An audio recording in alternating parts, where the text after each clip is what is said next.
السلام علیکم ورحمۃ اللہ وبرکاتہ۔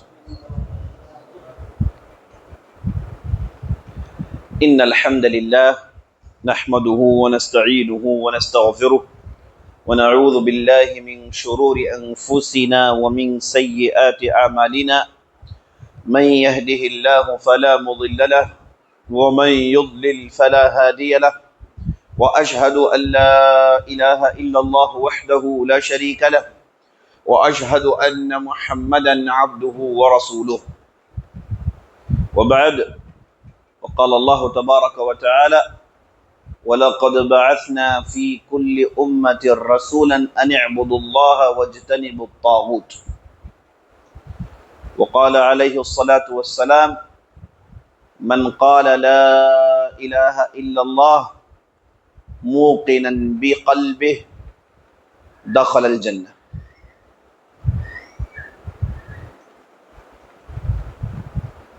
عزیز ساتھیوں، بزرگوں، بھائیوں، ماؤں، بہنوں اور خواتین اسلام،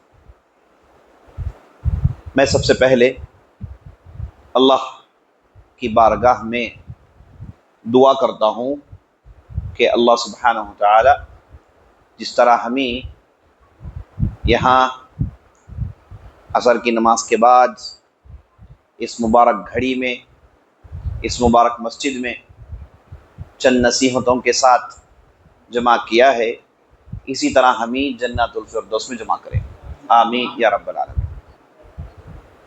کیونکہ ہر بندے مومن کی خواہش، بلکہ اس کی زندگی جینے کا مقصد یہ ہوتا ہے کہ وہ جنت حاصل کرے۔ دنیا اور دنیا کی پریشانیاں، دنیا کی یہ سخت زندگی، دنیا کی یہ دقتیں، ان چیزوں کو انسان جھیلتا ہے، اس پر صبر کرتا ہے، اس امید سے کہ میری زندگی اس دنیا میں جو بھی پریشانیوں سے گزر رہی ہے، جو بھی دقتوں سے دوچار ہے، یہ چند دنوں کی دنیا ہے، مجھے ان چیزوں پر صبر کرنے سے مرنے کے بعد جب حقیقی زندگی شروع ہوگی، جب سچی زندگی شروع ہوگی، تو مجھے اللہ سبحانہ و تعالی جنت دے گا۔ اگر یہ امید نہ ہو تو زمین میں جینے کا فائدہ کیا؟ ان پریشانیوں کو جھیلنے کا فائدہ کیا؟ کوئی مالدار ہے، کوئی غریب ہے، وہ مزے لے رہا ہے، یہ تکلیف جھیل رہا ہے، اس کے پاس سب کچھ ہے، اس کے پاس کچھ بھی نہیں، یہ تکلیف جھیلنے کی کیا ضرورت؟ ان پریشانیوں سے دوچار ہونے کی کیا ضرورت؟ اگر مرنے کے بعد جنت حاصل نہیں ہونے والی ہے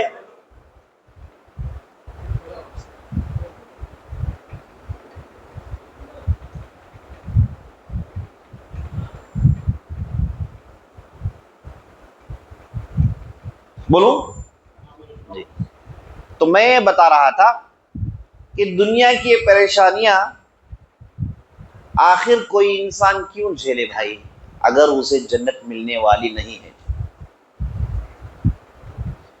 یہ جو جنت ہے، اس کے تعلق سے اللہ سبحانہ و تعالی قرآن میں، نبی صلی اللہ علیہ وسلم نے بعض احادیث میں کہا الجنت رضوانی، یہ جو جنت جو میں نے بنائی ہے، اور یہ جو جنت ہے، اس کے بارے میں نبی صلی اللہ علیہ وسلم یہ بھی کہتے ہیں کہ جنت کو اللہ نے اپنے ہاتھوں سے بنایا۔ 3 کام اللہ نے اپنے ہاتھوں سے کیے۔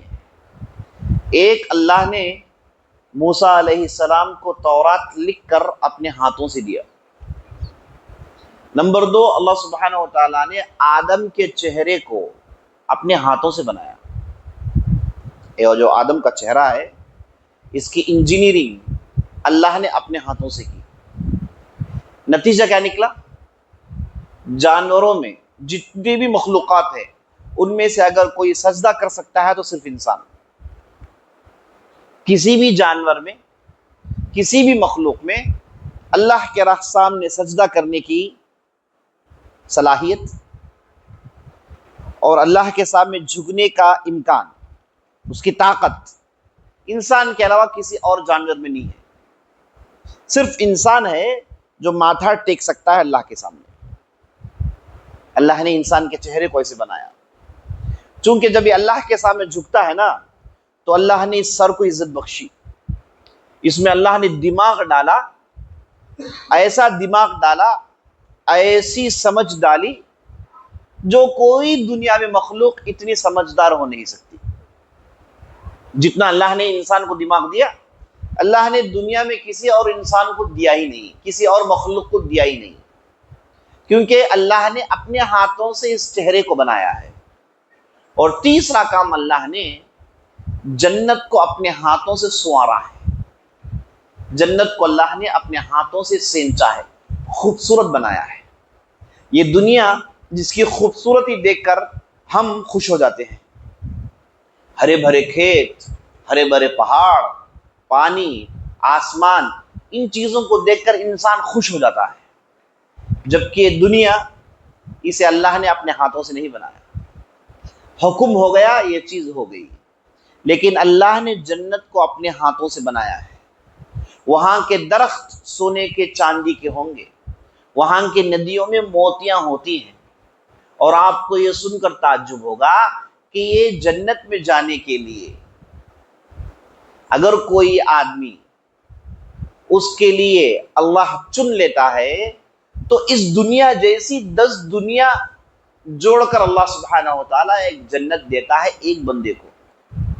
ہر جنتی کو اس دنیا جیسی 10 دنیا ملنے والی ہے. ہم اس دنیا میں 1 سینٹ کے لیے، 1 گنٹل کے لیے کیا کچھ محنت نہیں کرتے، ہے کہ نہیں؟ یہ دنیا کتنے گنٹل کی ہوگی، کتنے سینٹس کی ہوگی؟ اللہ اکبر. ایسی 10 دنیا ہر جنتی کو ملنے والی ہے. اور ان جنتوں کو اللہ نے اپنے ہاتھوں سے خوبصورت بنایا ہے. اللہ اکبر. اس کی کیا خوبصورتی ہوگی، تصور کریے آپ. اور وہاں پر بہت بڑی بات یہ ہے کہ موت نہیں آئے گی. وہاں آدمی جانے کے بعد ہمیشہ رہے گا. اور وہاں جیسے اللہ کہتا ہے کوئی پریشانی نہیں ہوگی. جو دنیا میں انسان کیا کیا پریشانی نہیں جھیلتا ہے، صحت کی پریشانیاں، طبیعت کی پریشانیاں، گھریلو پریشانیاں، پیسوں سے جڑے ہوئے پریشانیاں گنتے جائیے آپ. جنت میں کوئی پریشانی نہیں ہوگی. جنت میں انسان صرف خوش ہی خوش ہوگا، ہمیشہ خوشی ہوگی اسے. اور وہاں انسان 100 سال، 200 سال، 300 سال نہیں، لاکھوں سال جینے والا ہے. اور جنت میں جانے کے بعد موت کو موت آ جاتی ہے، اس کے بعد کوئی مرنے والا نہیں ہے. ایسی خوبصورت جنت اللہ سبحانہ و تعالی، اگر اسے حاصل کرنا نہیں ہے تو اس دنیا میں جینے کا کیا معنی بھائی؟ دنیا میں کیوں جیے؟ وہ ایک چیز ہے جس کی امید سے ہم ہر تکلیف کو جھیلتے ہیں، ہر بیماری کو جھیلتے ہیں، ہر پریشانی کو جھیلتے ہیں، اور دل کے اندر یہ دعا کرتے ہیں کہ اللہ دنیا میں جو ہو گیا سو ہو گیا، اے اللہ مجھے جنت چاہیے، اے اللہ مجھے چین و سکون چاہیے. اگر ہمیں یہ جنت چاہیے، یہ جنت حاصل کرنا ہے تو کریں کیا؟ یہ جنت حاصل کرنا ہے تو کریں کیا؟ تو اللہ سبحانہ و تعالیٰ نے اپنے انبیاء کے ذریعے سے رسولوں کو بھیج کر ہمیشہ انسانوں کو یہ بتایا ہے کہ بھائی آپ کو یہ کرنا ہے اور یہ نہیں کرنا ہے. یہ کر لو گے تو دیکھو، مجھے معلوم ہے کہ تمہیں زمین میں تکلیف آئے گی، مجھے معلوم ہے کہ زمین میں پریشانیاں کو جھیلو گے. جب یہ صبر کر لو گے تو میں تمہیں جنت دوں گا. کرنا کیا ہے؟ کرنا وہی ہے جو رسول صلی اللہ علیہ وسلم آپ کو بتائیں گے. جنت کو جانے کے ٹکٹ ان کے ہاتھ میں ہے، اس کے علاوہ دنیا میں کسی بندے کے ہاتھ میں نہیں، چاہے وہ جو بھی ہو. چاہے اس کا بڑا سے بڑا نام ہو، چاہے اس کی داڑھی ٹوپی سب سے بڑی ہو، یاد رکھ لیں جنت کو جانے کا راستہ یہ صرف محمد رسول اللہ صلی اللہ علیہ وسلم دکھائیں گے، اس کے علاوہ کوئی اور دکھا نہیں سکتا۔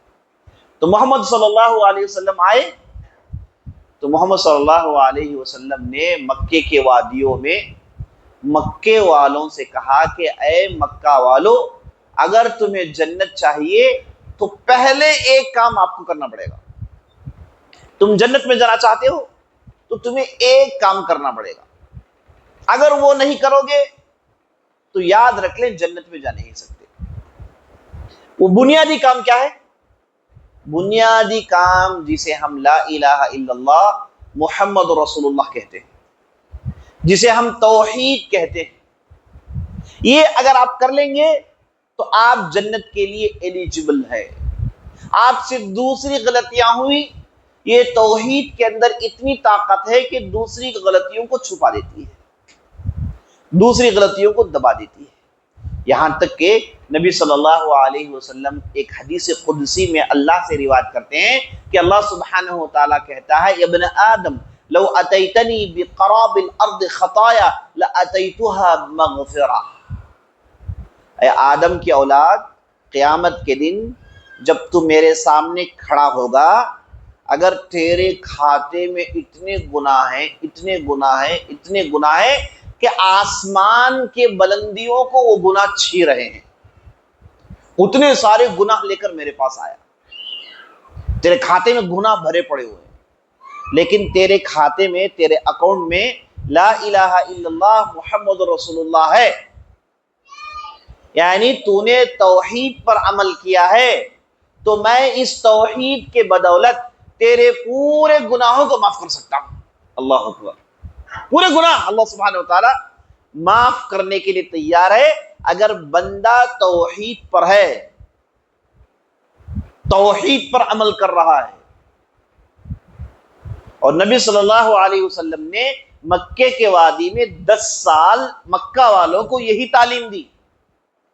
محمد رسول اللہ نبی بننے کے بعد 23 سال زندہ رہے، کتنے؟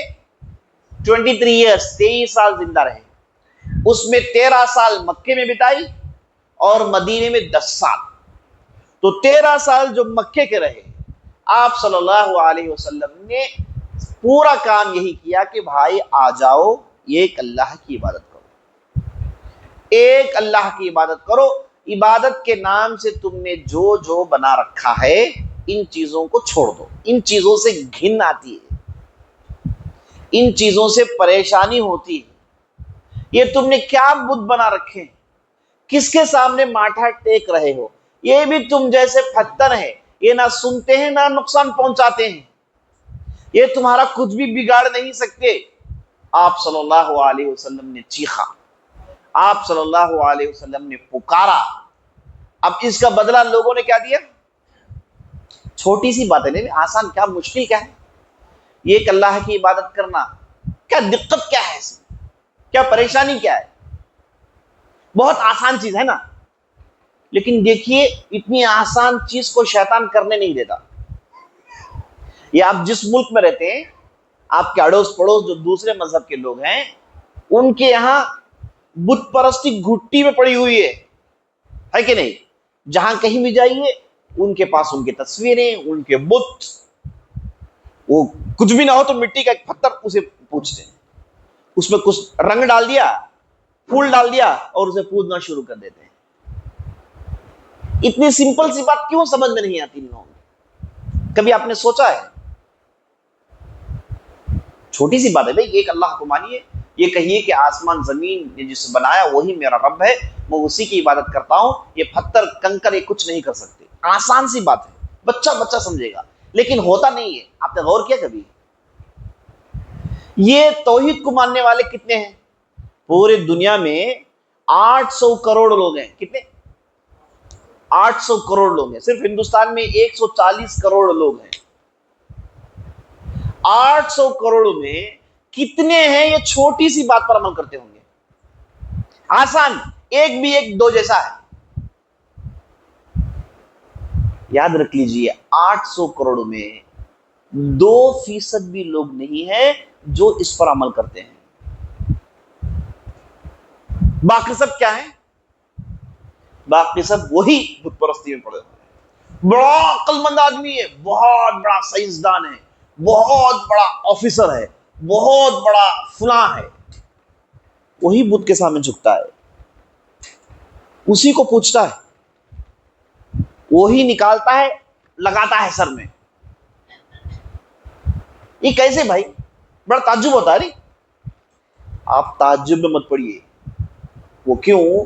کیونکہ یہ چیز اتنی آسان ہونے کے باوجود شیطان کبھی ہونے نہیں دیتا. شیطان کبھی توحید پر عمل کرنے لوگوں کو نہیں دیتا. اسے نفرت ہے کہ لوگ ایک اللہ کی عبادت کریں، اسے پریشانی ہوتی ہے.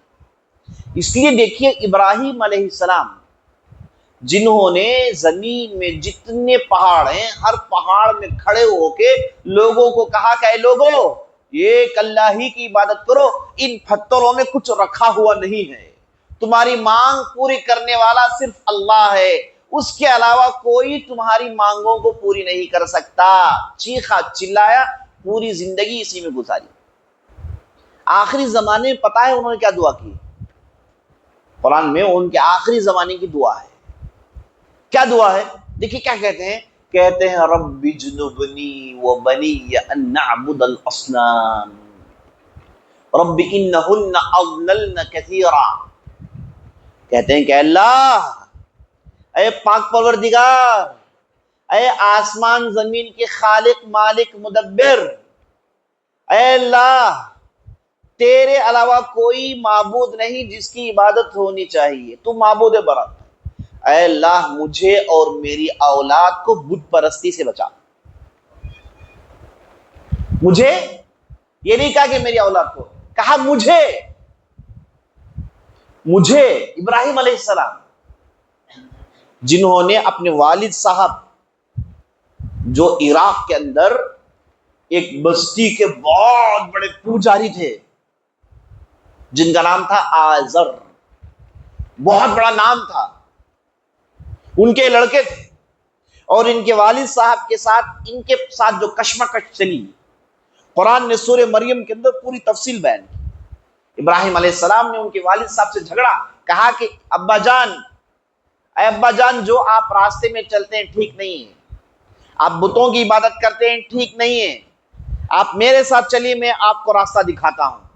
اے ابا جان، میرے پاس صحیح علم آیا ہے، اے ابا جان، مجھے اللہ نے رسول بنایا ہے. ابا جان انہوں نے اپنے والد کو خود سمجھایا، لیکن ان کے والد نے مانا نہیں. والد صاحب کو چھوڑ دیا، ان کی بستی چھوڑ دیا، نکل گئے. پھر نمرود، کنعان کا بہت بڑا بادشاہ، اس سے لڑ گئے، اس کے سامنے توحید پیش کی، سے کہا کہ میرا اللہ ایک ہے، اس کی عبادت ہونی چاہیے. تو اس نمرود نے کیا کہا کہ ایسی بات ہے تو تمہارا رب کرتا کیا ہے بتاؤ. تو ابراہیم علیہ السلام نے کہا کہ میرا رب جلاتا ہے، مارتا ہے.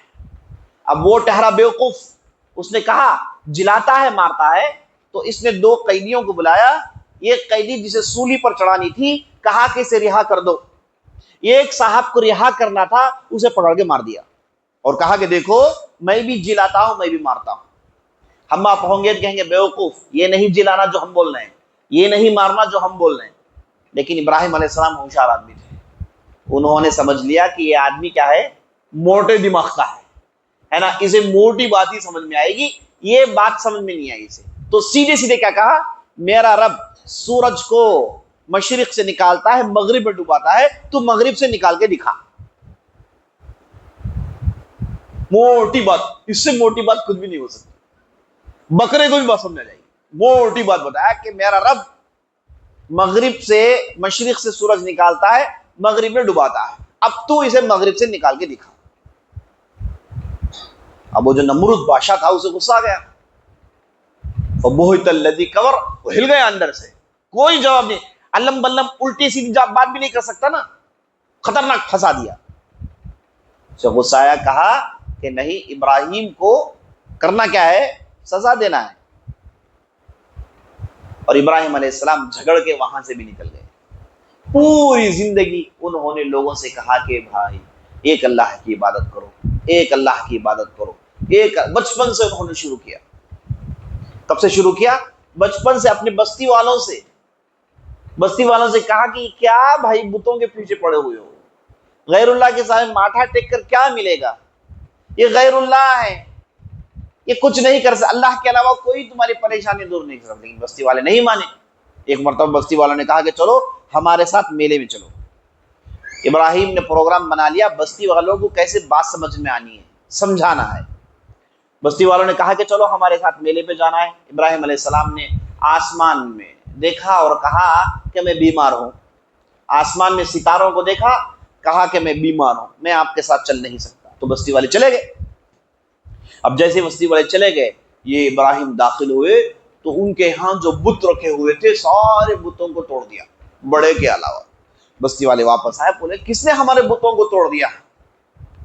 کس نے ہمارے بتوں کو توڑ دیا؟ تو ابراہیم علیہ السلام نے کہا کہ تمہارے خداؤں کو کون توڑے گا؟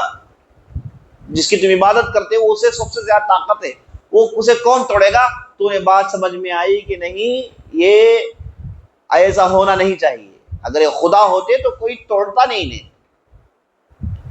بعد بستی والوں نے ابراہیم علیہ السلام کو جلانا چاہا، اللہ نے بچا لیا۔ تو یہ ابراہیم علیہ السلام جو بچپن سے لے کر پوری زندگی توحید میں انہوں نے گزاری، آخری زمانے میں ان کی دعا ہے رب اجنبنی وبنی ان نعبد الاصنام، اے اللہ مجھے، تعجب کی بات ہے، اور میری اولاد کو بت پرستی سے بچا۔ کیوں ابراہیم علیہ السلام جو اتنے بڑے نبی ہیں، اتنی ان کی دعوت ہے، اتنا انہوں نے کچھ زمین میں کیا، آخر میں یہ دعا کیوں کر رہے ہیں؟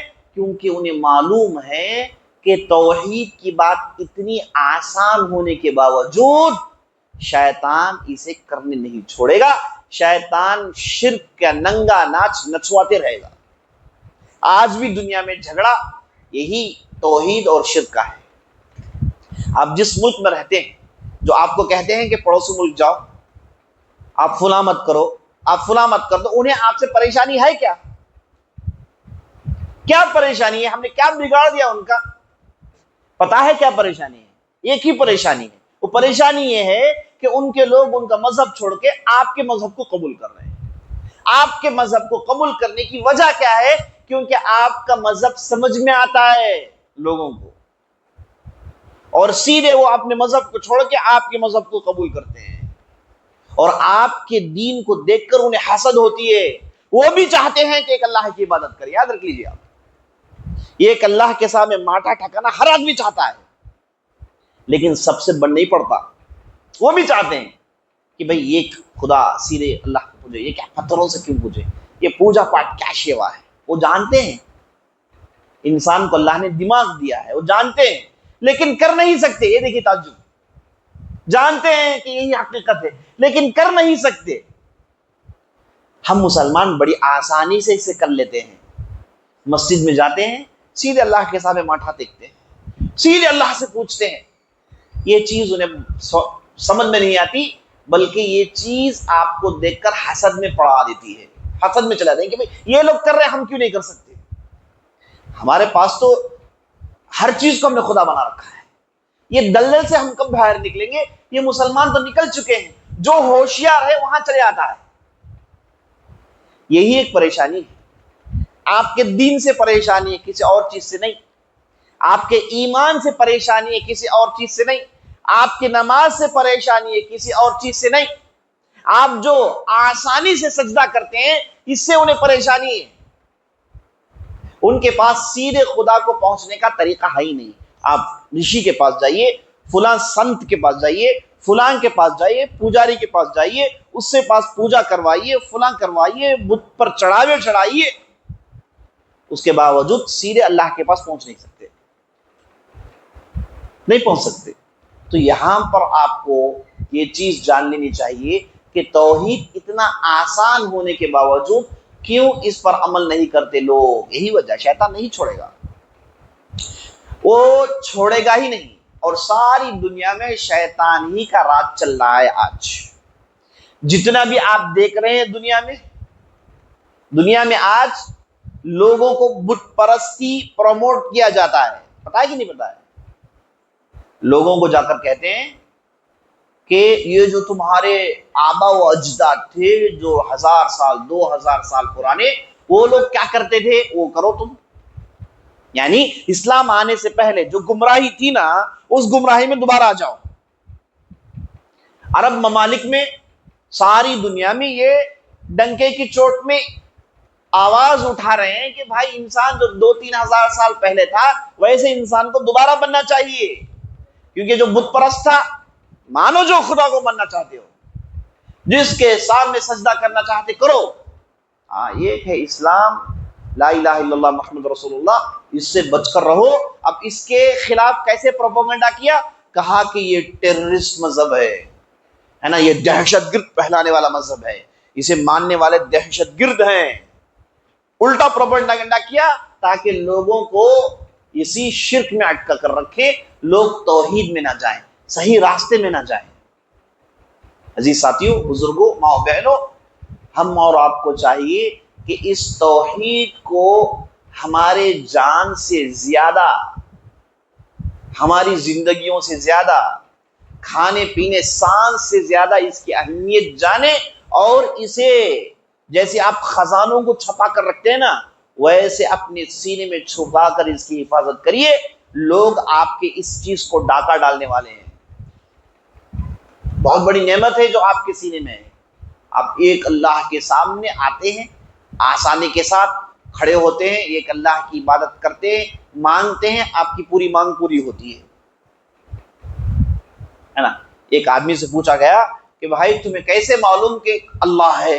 تو انہوں نے کہا کہ مانگتا ہوں، میری مانگ پوری ہو جاتی ہے. مانگتا ہوں، اسے دلیل کی کیا ضرورت ہے؟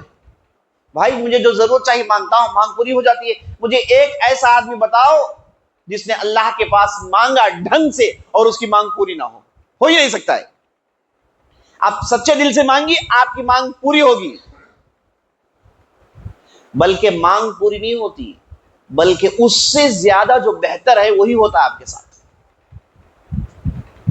آپ مانگتے ہیں گھر، اللہ سبحانہ و تعالیٰ آپ کو دیتا ہے پیلس. ایسا ہی ہوا، دنیا ایسی چلتی ہے. آپ اللہ کے پاس مانگیے، آپ کو اللہ 1000 گنا بہتر چیز دیتا ہے. اس سے بڑی چیز کیا چاہیے؟ آپ کی مانگ پوری ہو رہی ہے. لیکن شیطان کہتا ہے نہیں، شیطان بہکاتا ہے، کہتا ہے کہ نہیں، اللہ کے ہاں مانگنے سے پورا نہیں ہوتا ہے. تم فلان چوکٹ میں جاؤ، فلان چڑھاوا چڑھاؤ، فلان کام کرو، کیا ہے، پانی میں روٹی چھوڑو، ہے نا، فلاں حرکت کرو، فلاں حرکت کرو، تو تمہارا معاملہ پورا ہوگا، تو تمہاری مانگ پوری ہوگی. انسان کو جاہل رکھنا چاہتا ہے. پتا ہے علم کیا ہے؟ علم یہ ہے کہ آپ اپنے اللہ سے براہ راست گفتگو کریں. یہی علم کی چوٹی ہے. پورے قرآن کا یہی میسج ہے کہ آپ کھڑے ہو، اپنے اللہ سے مانگے. یہ پورے علم کا نچوڑ ہے. کیونکہ لوگ جو بڑے بڑے علم کی بات کرتے ہیں نا، ان کے پاس یہ کام ہو نہیں سکتا. وہ اللہ کو عبادت کرنا چاہے تو ان کے سنت، ان کے پجاری، ان کے پیر فلاں فلاں کہتے ہیں جاؤ فلاں جگہ چڑھاوے چڑھاؤ، وہاں ماتا ٹیکو، فلاں پوجا پاٹ کرو، فلاں کرو، اس کے بعد تمہاری بات اللہ سنے گا. نہیں ہوتا. ادھر بھٹکتے رہے، اللہ کو سیدھے پکارنا ممکن تھا ہی نہیں. تو عزیز ساتھیوں، یہ جو توحید کی نعمت ہے یہ بہت ہی اہم نعمت ہے، اور اس کی حفاظت کرنی چاہیے. اسے ہمارے بچوں کو، عورتوں کو، بزرگوں کو سکھانا چاہیے. یہ بار بار یہ باتیں ہوتی رہنی چاہیے، بار بار یہ نصیحت سننی چاہیے. ابراہیم علیہ السلام، قرآن پورا پڑھیے آپ. قرآن جس کے پڑھنے سے شفا ہے، جس کے پڑھنے سے فائدہ ہے، جس کے پڑھنے سے چین ہے، سکون ہے، برکت ہے، کامیابی ہے، سب کچھ پورا خیر اس قرآن کے اندر ہے. اور قرآن 2500 آیتوں میں، یعنی پورے قرآن کے اندر 6500 آیتیں ہیں. اس میں لگ بھگ 2500 آیتیں، 2500 آیتیں آپ کو توحید کا پاٹ پڑھاتی ہیں، توحید سکھاتی ہیں. توحید کے قصے واقعات اللہ سناتا ہے. جب قصے واقعات آ گئے تو میں آپ کو ایک واقعہ سناتا ہوں. بڑے دلچسپی کا واقعہ نبی صلی اللہ علیہ وسلم نے حدیث میں سنایا ہے۔ آپ صلی اللہ علیہ وسلم کہتے ہیں کہ ایک ایسا نوجوان تھا، بڑا ہوشیار سمجھدار، اسے بستی کے بادشاہ نے بلا کر کہا کہ تم بڑے سمجھدار ہو، بڑے ہوشیار ہو، تو تم جاؤ فلان جادوگر کے پاس، اس کے پاس جادو سیکھو، کیونکہ اس جادوگر نے بادشاہ سے کہا کہ میری عمر جا رہی ہے، میں مر جاؤں گا تو تمہارے لیے جادوگری کون کرے گا، تم ایک ایسے نوجوان کو بھیجو جسے میں جادوگری سکھا دیتا ہوں۔ بادشاہ نے اپنے وزیروں سے کہا تو لوگ ایک نوجوان کو پکڑ لائے اور اس جادوگر کے پاس بھیجنا شروع کیا۔ اب یہ نوجوان روزانہ جادوگر کے پاس جاتا اور جادوگری سیکھتا، اس میں پوری گندی باتیں ہوتی ہیں، نعوذ باللہ۔ جادو جیسی گندی چیز دنیا میں کوئی اور چیز نہیں ہے، وہ سیکھتا ہے۔ ایک مرتبہ جب وہ جادو سیکھنے کے لیے جا رہا تھا، راستے میں ایک عالم صاحب سے ملاقات ہوتی ہے، تو وہ عالم صاحب پوچھتے ہیں کہ بھائی آپ تم روز اس راستے میں جاتے ہو، جاتے کہاں ہو؟ اس نوجوان نے کہا کہ فلان جو ہے نا جادوگر، اس کے پاس جاتا ہوں میں کرتوت سیکھنے کے لیے۔ تو عالم صاحب سمجھ گئے کہ یہ انتہائی گمراہ کن راستے میں ہے، جیسے بستی والے پورے ہیں۔ تو عالم صاحب نے بڑی حکمت سے کہا کہ تھوڑی دیر میرے ساتھ بیٹھو۔ تو انہوں نے تھوڑا تھوڑا کہہ کے توحید کا پاٹ پڑھانا شروع کیا، اسے بتایا کہ شیطان کے راستے بہت ہیں دنیا میں، شیطان نے مختلف راستے کھول رکھے ہیں، اس میں بعض راستے سمجھ میں آتے ہیں، بعض سمجھ میں نہیں آتے، لیکن یہ سارے راستے گمراہ کن ہیں۔ یہ ایک راستہ توحید کا، جو اللہ جس نے ساری دنیا کو بنایا ہے، جو تم سے چاہتا ہے۔ یہ کہہ کے انہوں نے ایک اللہ کی عبادت کیسی کرنی چاہیے، اللہ کو کیسے خوش کرنا چاہیے، تو اللہ اور اللہ کے رسولوں کے تعلق سے بہت سارے انفارمیشنز دینا شروع کیے اس بچے کو۔ بچہ روزانہ آتا، عالم صاحب کے پاس تھوڑی دیر بیٹھتا، باتیں سنتا، پھر جادوگر کے پاس چلے جاتا۔ اب وہاں جادوگر کو معلوم ہوا کہ یہ فلاں کے پاس جاتا ہے، تو اس نے شکایت کر دی، تو بلا کے لڑکے کو مارا گیا، کہا کہ نہیں، اس صاحب کے پاس نہیں جاؤ گے، تم جاؤ گے اس کے پاس۔ تو پھر عالم صاحب پاس گیا، اس لڑکے نے کہا کہ بھائی مجھے ادھر آنے نہیں دیتے ہیں تو میں کیا کروں؟ تو عالم صاحب نے کہا کہ وہ لوگ پوچھے تو کہنا کہ آپ ادھر تھے، یہ لوگ پوچھے تو کہنا کہ آپ ادھر تھے، روزانہ میرے پاس آ جانا۔ تو دھیرے دھیرے دھیرے انہوں نے اس بچے کے دل کو بدل دیا۔ ایک طرف اس نے جادوگری سیکھ لی، اور ایک طرف اس نے شریعت، ایمان، توحید کی باتیں سیکھ کے اس کے اندر دونوں چیزیں آ گئے۔ اب اسے فیصلہ کرنا ہے کہ کس راستے میں چلنے والا ہے۔ ہوا یہ کہ ایک مرتبہ جب راستے سے جا رہا تھا تو ایک بہت بڑا جانور راستے میں آ کے رک گیا۔ لوگ اس جانور کو دیکھ کر چاروں طرف بھاگنے لگے۔ اب وہ راستے سے جانور ہٹ نہیں رہا ہے، تو اب یہ نوجوان کھڑا ہو گیا، اس نے پتھر اٹھایا، پتھر اٹھا کر کہا کہ میں اس پتھر کو ماروں گا، پہلے میں نام لوں گا جادوگر کا، میں اس پتھر کو ماروں گا، اس پتھر کے مار سے اگر وہ جانور بھاگ جائے تو میں سمجھوں گا کہ جادوگر کا راستہ صحیح ہے، اگر نہیں تو میں وہ عالم صاحب جو اللہ رب العالمین کہتے ہیں ان کے نام سے پتھر ماروں گا، تو دیکھتے ہیں کہ کون جیتتا ہے۔ تو یہ پہلے پتھر اٹھاتا ہے، جادوگر کے نام لے کے مارتا ہے، جانور ہٹتا نہیں۔ پھر اس نے اللہ اکبر بسم اللہ، اللہ کا نام لیا، پتھر مارا تو جانور بھاگ گیا، پتھر مارا تو جانور بھاگ گیا۔ اللہ نے بتا دیا اسے سیدھی راہ، اور یہ جادوگر کے پاس جانا چھوڑ دیا اور نیک عالم کے پاس جا کے اس نے بیٹھنا شروع کیا۔ تو ابھی بادشاہ کو بات معلوم ہوگی، بادشاہ نے بلایا، کہا کہ تم ایسا کرو گے تو تم جان کھو بیٹھو گے۔ تو اس بچے نے بادشاہ سے مقابلہ کیا، کہا کہ نہیں، یہ جو پیغام ہے یہی صحیح ہے، اللہ ایک ہے، تم ہمارا رب نہیں ہو سکتے، کیونکہ بادشاہ نے لوگوں کو اپنی عبادت کی طرف بلایا تھا۔ اس نوجوان نے کہا کہ نہیں، ایک اللہ اس کی عبادت ہونی ہے، تم میرے خدا ہو نہیں سکتے، میں تمہاری عبادت نہیں کر سکتا۔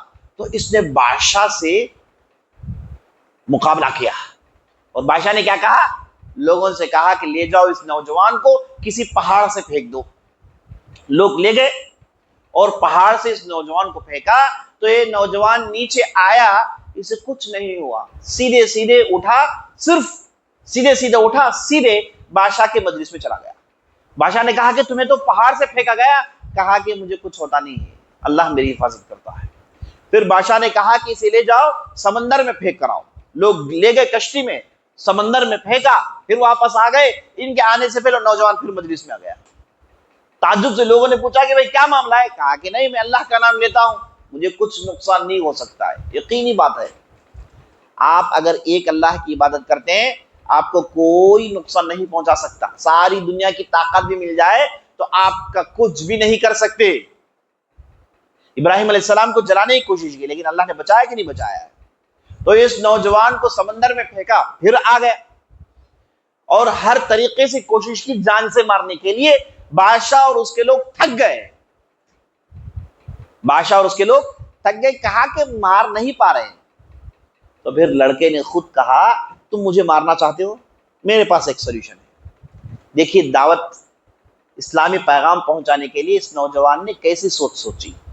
میرے پاس ایک طریقہ ہے, اسے اپنا لو تو تم مجھے مار سکتے ہو.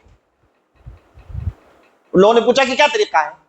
کہا کہ مجھے ایک جگہ روک دو اور تیر نکالو, کہو اس بچے کے رب کے نام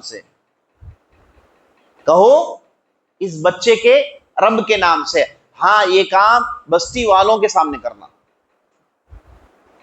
تو چونکہ لوگ مارنا چاہتے تھے, دیکھیے اچھائی کے دشمن کیسے ہیں, شیطان کیسے دشمن بناتا ہے. اچھا بچہ ہے, معلوم ہو گیا اس کے پاس سچائی ہے, لیکن رکے نہیں, مارنا چاہتے ہیں. اور اسی کے آئیڈیا میں وہی آئیڈیا دے رہا ہے مارنے کے لیے, اس کے لیے بھی تیار ہو گئے. اب سارے بستی والوں کو بلایا, نوجوان کو کھڑا کر دیا گیا اور ایک نے تیر نکالی اور کہا بسم رب ھذا الفتى, یہ بچے کے رب کے نام سے تیر چلائی. بچے کے شہ رگ میں تیر اتری اور بچہ مر گیا. لیکن گاؤں والے جو دیکھ رہے تھے, اتنے دن جو ہنگامہ سن رہے تھے کہ ایک بچہ ایک اللہ کی طرف بلاتا ہے اور یہ دوسرے طرف بلاتے ہیں, تو گاؤں والوں کو سمجھ میں نہیں آیا.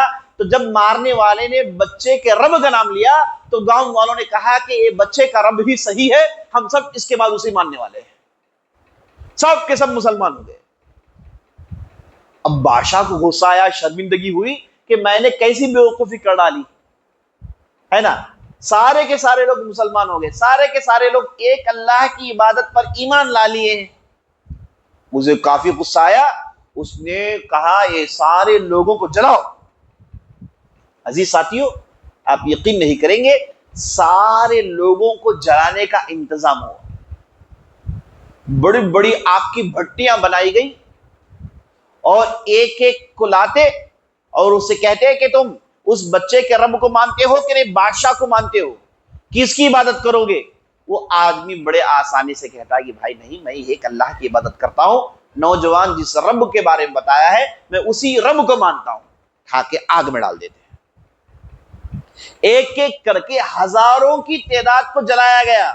اور قرآن میں اس واقعے کو اللہ نے ذکر کیا, قتل اصحاب الاخدود النار ذات الوقود. سورہ اخدود پورا اسی پر ہے, سورہ بروج پورا اسی پر ہے. گھڈے والے, آگ کو دہکانے والے, جس کا ذکر اللہ نے کہا وہ یہی لوگ ہیں. اس کے بعد ایک ایک کر کے لوگوں کو جلایا گیا, یہاں تک کہ عورت آئی, اس کے پاس شیرخوار بچہ تھا. وہ عورت تھوڑی دیر کے لیے رک گئی کہ کیسے, میں تو چلنے کے لیے تیار ہوں لیکن یہ چھوٹے سے بچے کو لے کر میں آگ میں کیسے چھلانگ لگا سکتی ہوں. تو وہ بے قرار ہو رہی تھی. تو شیرخوار بچے نے کہا کہ اماں جان ڈرو مت, ہم حق پر ہیں, معجزہ ہے, اماں جان آپ ڈرو مت, ہم حق پر ہیں. تو اس بچے کے ساتھ وہ عورت آگ میں چھلانگ لگا دیتی ہے. سب جل گئے ایک اللہ کے لیے, ایک ہی بات. دوسرا کچھ مسئلہ تھا ہی نہیں, نہ ادھر زمین کا مسئلہ تھا, نہ ادھر دولت کا مسئلہ تھا, فلانا نہیں. مسئلہ یہی تھا کہ ایک رب کی یہ لوگ عبادت کرنے کے لیے تیار ہو گئے. بستی کے بادشاہ نے کہا کہ نہیں, ایسا ہو نہیں سکتا.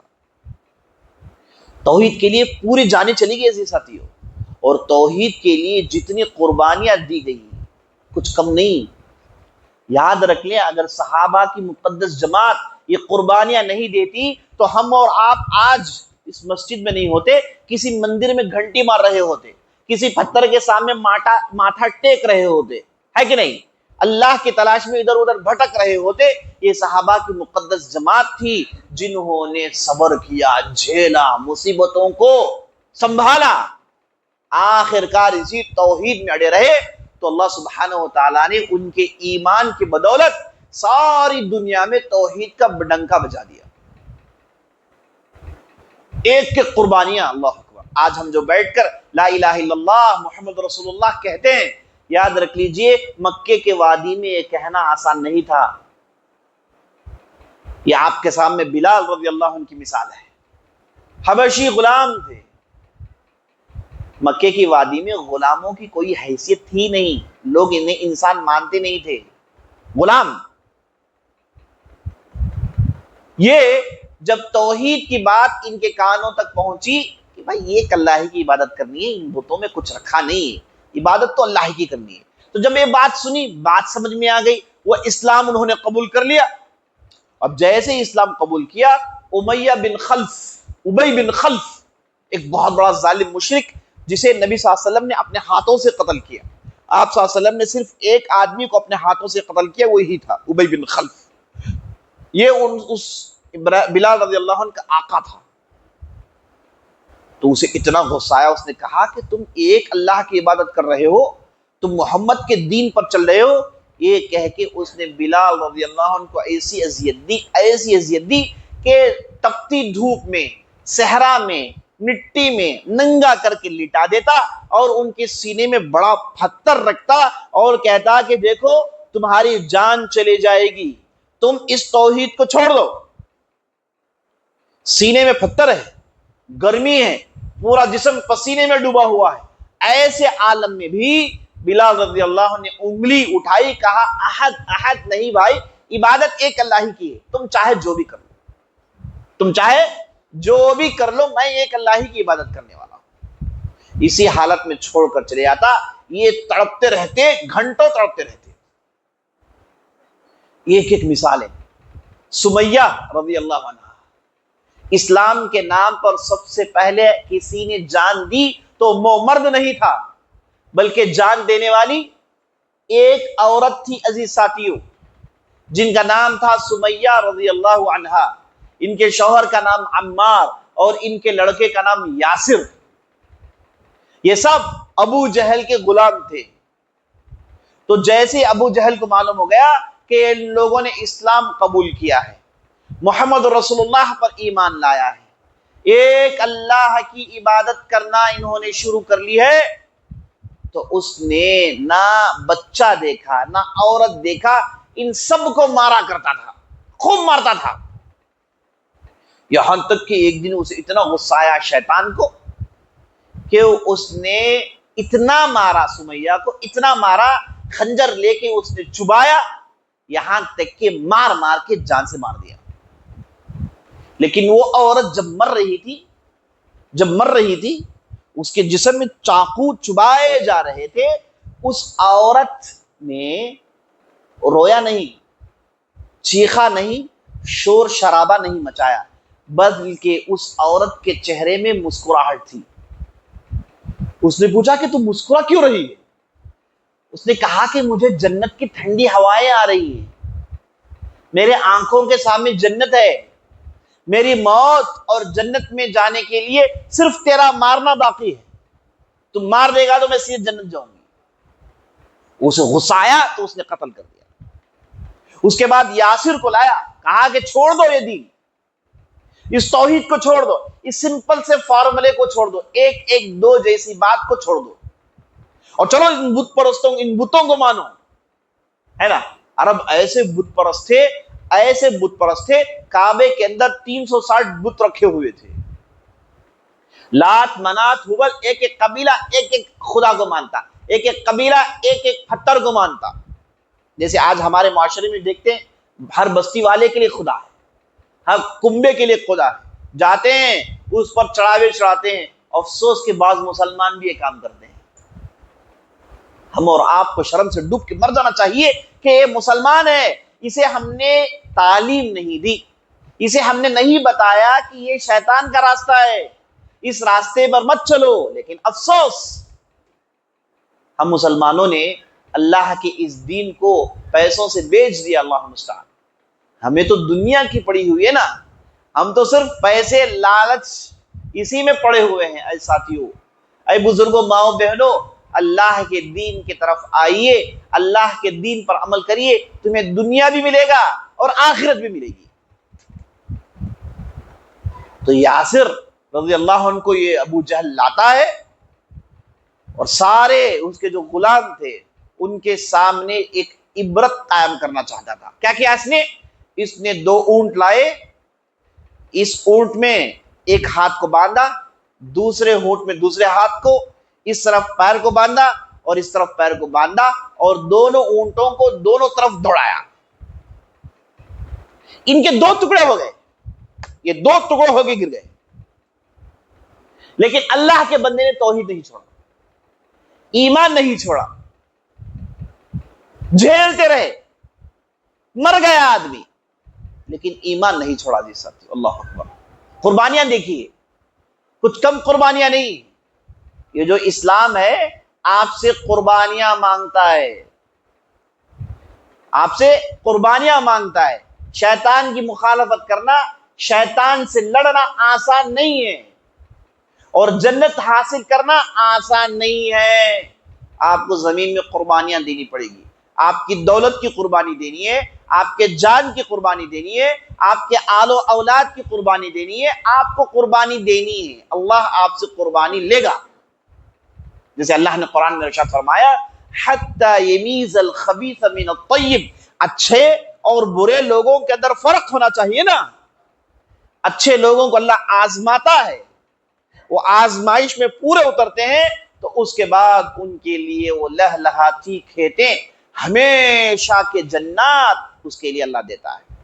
دنیا میں اللہ نے ایسے ہی اصول بنایا ہے، اور نبی صلی اللہ علیہ وسلم نے کہا، ان اشد الناس بلاء الانبیاء ثم الامثل فالامثل، سب سے زیادہ آزمائش آتی ہے انبیاء کو، اس کے بعد جو آدمی جتنا پختہ ایمان والا ہوتا ہے اتنا اسے آزمائش آتی ہے۔ یہ اصول ہے دنیا میں، آپ کو آزمائش آئے گی، آپ کو ان چیزوں کو جھیلنا ہے اور اللہ کے دین میں باقی رہنا ہے۔ یاسر کے 2 ٹکڑے ہو گئے، ان کی بیوی کو ان کے آنکھوں کے سامنے مار دیا گیا، ان کے لڑکے کو اتنی اذیت دی، یہاں تک کہ نبی صلی اللہ علیہ وسلم نے کہا، صبرن آل یاسر ان موعدکم الجنہ، تم لوگ جو صبر کر رہے ہو اس کے لیے جنت ہی، اس کے علاوہ اور کچھ نہیں۔ نبی صلی اللہ علیہ وسلم نے جنت کی خوشخبری سنائی، کتنے واقعات بتائیں، کتنے قربانیاں بتائیں۔ مکے کے 13 سال آپ صلی اللہ علیہ وسلم نے صرف اسی توحید کے لیے پوری قربانیاں دی، پوری قربانیاں اسی توحید کے لیے دی۔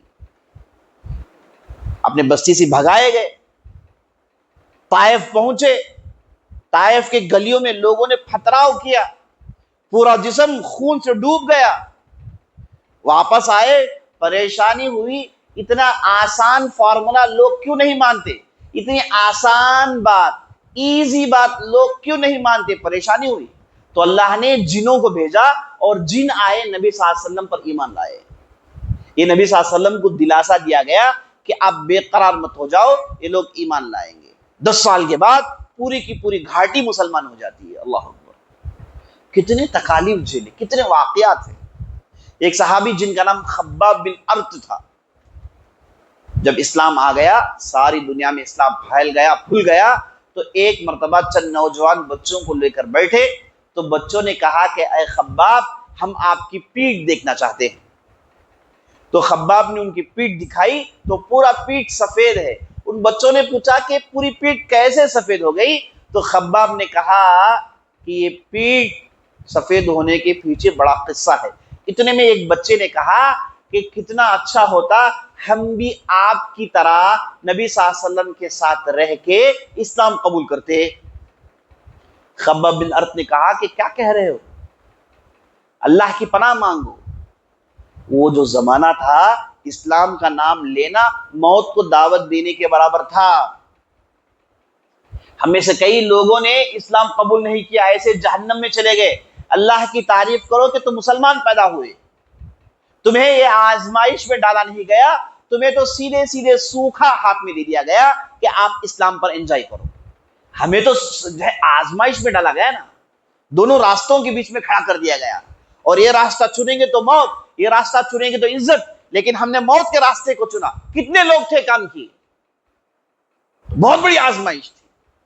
اس کے بعد انہوں نے کہا کہ میری پیٹھ سفید اس لیے ہو گئی کہ میرا ایک آقا ہوا کرتا تھا، اسے معلوم ہو گیا کہ میں اسلام قبول کر چکا ہوں، تو وہ مجھے پکڑتا، وہ لوہار تھے، لوہے کا کام کرتے تھے، تو کہتے ہیں کہ وہ پکڑتا، میری پیٹھ ننگی کرتا اور تپتے ہوئے لوہے کے انگارے اٹھاتا اور میرے پیٹھ میں رکھ کے ٹاٹ سے باندھ دیتا، اور وہ انگارے میرے جسم کی چربی پگھل کر جو پانی اترتا اس سے وہ انگارے بجھ جاتے تھے اور میرے پیٹھ میں کھڈے نکل آئے۔ اسلام کے نام پر ایسی تکلیفوں کو لوگوں نے جھیلا دی سکتی، کس لیے؟ آسان تھا۔ کیا معاملہ کیا تھا؟ معاملہ یہ تھا کہ بھائی بتوں کو مانو، لیکن ایمان والے کے لیے ایک بہت بڑی بات ہے کہ آپ سر کٹا سکتے ہیں، سر جھکا نہیں سکتے۔ توحید کی امانت سینوں میں ہے ہمارے، آسا نہیں مٹانا نام و نشان ہمارا توحید۔ تو جی ساتھیو، ہم اور آپ بار بار اس توحید کے لیسن کو پڑھیں، اس توحید کے پارٹ کو پڑھیں، ان واقعات کو پڑھیں، اور ہم اور آپ کو چاہیے کہ یہ توحید جاننے کے بعد اسے اپنے پاس نہ رکھیں، بلکہ یہ خبر دوسروں تک پہنچائیں، سارے دنیا والوں کو پہنچائیں، آپ کے ساتھ جو کام کرتے ہیں انہیں بتائیں۔ یاد رکھ لیجئے، یہ جو آپ کے ساتھ کام کرتا ہے، یہ جو آپ کے ساتھ ہے، یہ جو آپ کا پڑوسی ہے نا، یہ جو آپ کا کولیگ ہے جو آپ کے ساتھ کام کرتا ہے، جو بھی ہو، ان میں سے اگر کوئی غیر مسلمان ہے یا پھر مسلمان بگڑا ہوا عقیدہ ہے، کیونکہ آج ہمارے مسلمان ان کے عقیدے ہندوؤں جیسے بن گئے، نعوذ باللہ، مشرکانہ عقیدہ، غیر اللہ کے سامنے ماٹھے ٹھیکنا، قبروں کی پوجا کرنا، جو ہے سب سے مانگنا۔ جو آدمی ایک اللہ کی بارگاہ میں ماتھا نہیں ٹیکتا نا، وہ در در کے درگاہوں میں ماتھے ٹیکتا ہے۔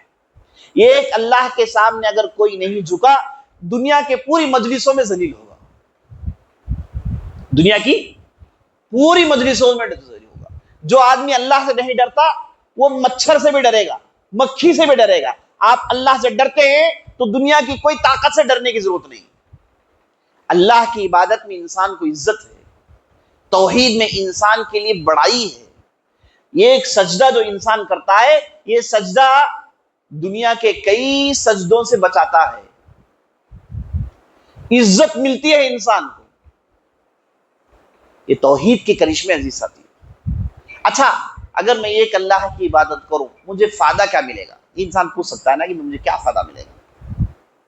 دیکھیے اللہ نے قرآن میں کہا الذین آمنوا ولم یلبسوا ایمانہم بظلم اولئک لہم الامن وہم مہتدون۔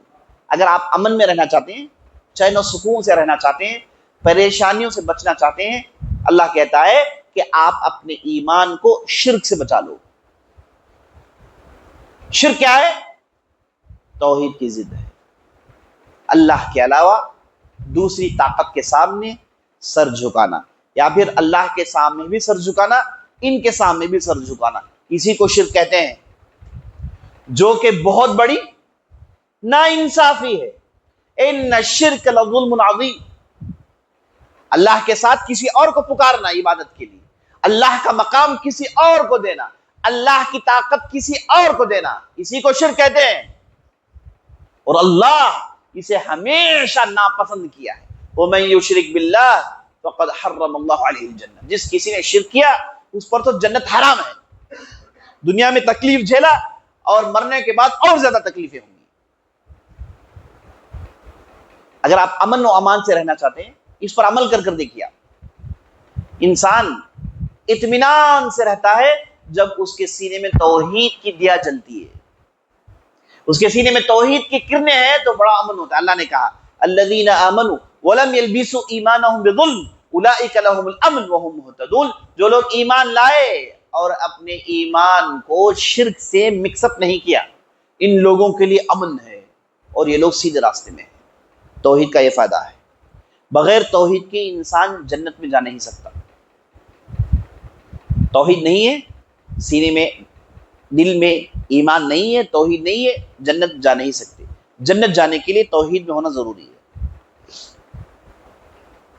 نمبر 2، اگر آپ چاہتے ہیں کہ آپ زمین میں بادشاہ بنیں، اگر آپ چاہتے ہیں کہ زمین میں آپ کی بات چلے، اگر آپ چاہتے ہیں کہ زمین میں آپ ڈومینیٹ کریں، اللہ نے قرآن میں ارشاد فرمایا وعد اللہ الذین آمنوا منکم وعملوا الصالحات لنستخلفنکم فی الارض کما استخلف الذین من قبلہم وليمکنن لکم دینکم الذی ارتضی لکم وليبدلن الخوف من بعد امنا. اللہ سبحانہ وتعالی قرآن میں ارشاد فرماتا ہے اللہ کا وعدہ ہے جو لوگ ایمان لائے، نیک عمل کیے، ان کے لیے زمین میں طاقت ہے، زمین میں ان کا ڈومینیشن ہوتا ہے ہمیشہ، اور پوری زمین کو اللہ ان کے لیے ہموار کرتا ہے اور ڈر کو امن سے بدل دیتا ہے. شرط کیا ہے؟ یعبدوننی لا یشرکون بی شیئا. یہ سب کچھ تمہیں ملے گا. شرط کیا ہے؟ ایک اللہ ہی کے پاس جائیے. اللہ غیرت والا ہے، کسی اور کو اپنے ساتھ شامل نہیں کرتا. ایک اللہ ہی کی عبادت کریے، کسی اور کو ساتھ اپنے شامل مت کریے، شرک مت کریے اللہ کے ساتھ. اگر آپ یہ کرو گے آپ کے لیے زمین کی پوری نعمتیں ہیں. تو یہ چند باتیں تھیں بطور نصیحت میں نے آپ کے سامنے رکھا. میں جانتا ہوں کہ بہت سارے لوگ یہاں پر اللہ کے فضل و کرم سے توحید پر عمل پیرا ہیں، لیکن یاد رکھ لیں جیسے میں نے آپ کو بتایا یہ ایسا ڈوز ہے، ایک ایسا ٹریٹمنٹ ہے، یہ ایسی علاج ہے جسے آپ کو بار بار لینا ہے. اور ابراہیم علیہ السلام کی دعا یاد کر لیجئے گا جہاں ابراہیم علیہ السلام نے کہا رب جنوبنی و بنی ان نعبد الاصنام، اے اللہ مجھے اور میرے بچوں کو بت پرستی سے بچا لے. تو ابراہیم علیہ السلام کو خطرہ تھا یہ توحید ایمان کے ضائع ہونے کا. تو ہم اور آپ کس کھیت کے مولی ہیں؟ تو ہم اور آپ کو بار بار اس پارٹ کو پڑھنا چاہیے، یہ توحید کی یاد کو تازہ رکھنا چاہیے. اور یہ جو خزانہ ہم اور آپ کے دل میں ہے، جان چلی جائے، دولت چلی جائے، سب کچھ چلی جائے، اس خزانے کو ضائع ہونے نہیں دینا چاہیے. یہ چند باتیں تھیں جو میں آپ کے سامنے عرض کرنے کی میں نے کوشش کی، اور میں اللہ سے دعا کرتا ہوں کہ اللہ سبحانہ و تعالی جو بھی حضرات ادھر بیٹھے ہیں اللہ سبحانہ و تعالی انہیں دنیا اور آخرت میں کامیابی عطا کرے. ہم میں سے جو بیمار ہیں اللہ ان کی بیماری کو دور کر. ہم میں سے جو قرض دار ہیں اللہ ان کی قرض داری کو دور کر. ہم میں سے جو لوگ گھر کے معاملات میں پھنسے ہوئے ہیں اللہ ان کے معاملات کو دور کر. اے اللہ ہم میں سے جو بچے بچیاں جو شادی کرنا چاہتے ہیں اللہ ان کے لیے نیک رشتے عطا کر. اے اللہ ہم میں سے جو پریشان ہیں اللہ ان کی پریشانی کو دور کر. اے اللہ ہم میں سے جو بیمار ہیں اللہ ان کی بیماری کو دور کر. اے اللہ ہمارے گھروں میں دین دے. اے اللہ ہماری عورتوں کو پردہ پوش عورت بنا. اے اللہ ہمارے بچوں کو دیندار بچے بنا. اے اللہ ہمارے مسجدوں کو آباد کر. اے اللہ ہمارے گھروں کو شرک اور بدعات سے بچا لے. اے اللہ تیرے بارگاہ میں ہمیشہ پڑے رہنے کی توفیق عطا کر. اے اللہ ہمیشہ تجھی سے مانگنے کی توفیق عطا کر. اے اللہ ہمیں زمین میں عزت عطا کر. اے اللہ ہمارا ہونا دوسروں کے لیے امن کا پیغام بنا دے. اے اللہ ہمارا ہونا دوسروں کے لیے رحمت بنا دے. اے اللہ آس پاس جو ہمارے درمیان جو غیر مسلمان بھائی رہتے ہیں اے اللہ انہیں ایمان کی دولت سے مالا مال کر. اے اللہ ہمارے درمیان جو مسلمان بھائی جن کا ایمان بگڑا ہوا ہے اے اللہ ان کے ایمان کو درست کر دے. اے اللہ تیری مسجدوں کو آباد کر. اے اللہ شرک کے اڈوں کو برباد کر دے. اے اللہ غیر اللہ جہاں پر شرک ننگا ناچ ناچتی ہے اے اللہ ان جگہوں کو اجاڑ دے. اے اللہ ان جگہوں کو ایک توحید پر عمل کرنے والوں کے لیے ان جگہوں کو مہیا کر دے.